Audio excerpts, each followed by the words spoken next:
Hello guys, welcome to my YouTube channel and I am Jenny Joe.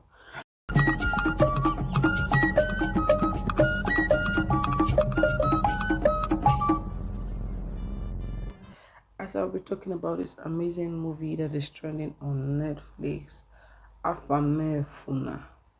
Now for those who are not Igbos, you'll be wondering what the name implies. It means, may my name not get lost.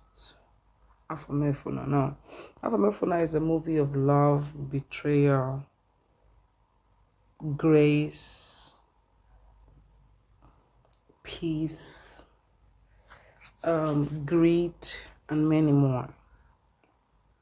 Now, it's a movie that entails wonderful veterans, wonderful thespians, wonderful and amazing actors. We have the likes of Stan Eze, we have the likes of Kanayo Okanayo, we have Alexa Kubo. We have so many amazing actors that were featured. Shegu Arinze that were featured in this movie, and they did amazingly well.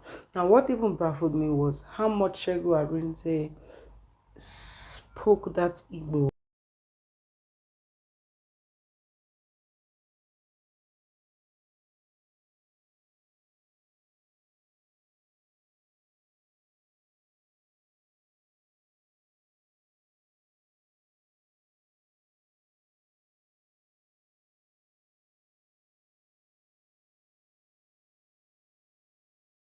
And to the movie producers, the movie director, the movie writer, I just realized that they are not Igbos. Now, if the movie producer, if there were three of them, I guess it was just one Igbo person and the others were Yorubas. How amazingly well they actually studied the topography of the Igbo bosses and their Nwa boy.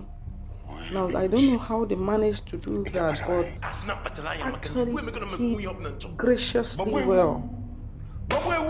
Now, for an average person who doesn't know what an Nwaboy is, an Nwaboy is someone who actually serves his master for a period of years before he or she gets settled. That is, if the boss is going to settle them. Now, the movie story actually entails a boy named Afamefuna who actually came from the village to serve his master for a couple of years before he would get settled to become his own boss. Now, Afamefuna is a boy who came, understood what the market was saying, came with all sincerity and all faithfulness, and served his master diligently. Now, at the point where the master had issues with his container, those who clear goods will understand what this customer does to people. He struggled when they met the boss of the custom officers and begged and plead on the behalf of the boss, simply because the boss is a good boss. See, for many of you who know this one, boy, go to Lagos Island and realize, those men, some of them are so cruel. Now they see you as a thief. They do many things to make sure that at the end of the day you will not get settled. We know these people, we are Igbos, but at the same time there are still good men around, just like Kanayo Okanayo. There are still good bosses around who is willing to actually indulge their Nwa boy, their sales rep, to do the things they want to do. Hence, they don't steal from him. And people who give leverages like that, do your stuff, but don't steal from me. And when you give a boy like that, stuff like that, I promise they will not steal. They don't have any reasons to steal. So that is that for that. So Afamefuna did his best, struggled, and at the end of the day, he also loved the boss's daughter, Amaka. But Amaka was actually in a relationship with Paul, whose character was played by Alex Ekubo. Now, Ekobo is also a diligent Nwa boy who actually served his boss diligently, but he wasn't sincere upon it. He extorted money via the daughter. He used the daughter to get what he wanted, and out of greed, because the boss at the end of the day didn't settle him, settled Afamefuna instead before him, which I feel at that point was what the jealousy, because Paul came before him, and by right he was meant to be settled before Paul. But one thing they don't understand is, I believe one thing that was meant to be portrayed in that movie. Okay, before I get to what I feel like, I would just randomly say this. So Paul got settled. Afamefuna got settled, and actually Paul became jealous and left and meant, and greed came, and greed became the option of the day. Went to the Danladi brother, who came to offer Kanayo a business deal, and he turned down. He lent him some money, which he started his own business and was actually doing well. But a greedy person will always be a greedy person. You wouldn't want to pay up. So he couldn't pay up. He actually didn't seem it fit to start paying up, and when the threat became bigger, he went and met Afamefuna after a long time of after they all dispatched, went their different ways. He went to Afamefuna and came back, and they, not like being friends, but Afamefuna came through for him, was paying the Danladin brothers 5 million every month until the huge sum he collected, around roughly 300 million, would be complete. And but upon that, he still threatened Afamefuna. Now don't forget that at the point here, Afamefuna got married to Amaka. That is Paul's girlfriend, because no matter how it's gonna be, Paul isn't gonna get married to her. Paul was just using it to extract money from her and feel she was vulnerable. That was why he had the liberty to actually do what he had to do. Now man in being now, he's supposed to understand. So that aside, Paul also actually duted her, and I just feel he had a skeleton in his cupboard. So no matter how long passed, that he was never gonna marry her. Then Afamefuna came across Maka again. They got married. Love happened, and boom, Paul died. Now on the day of his father's remembrance, the police came and actually arrested Afamefuna.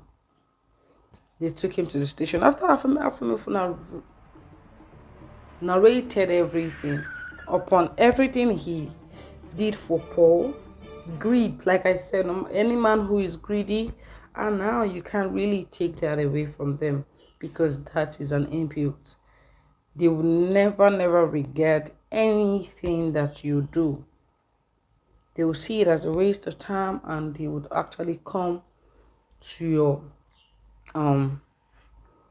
so they will actually come to you to actually rub it to your face and do shit with you.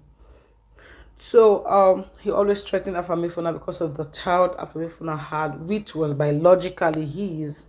And Afamefuna did all he pleaded, but the threat became too much. And Afamefuna had to call the Daladin brothers that he was paying up, and told them, guys, I don't think I'm paying up again. And the consequences for when you actually owe money laundry, people that does money laundering, they are very cruel and dreadful. So definitely they killed him, and he actually died. And after the whole narration, there was something that so interests me. If you were the one, what will you do? I was expecting that, but yeah.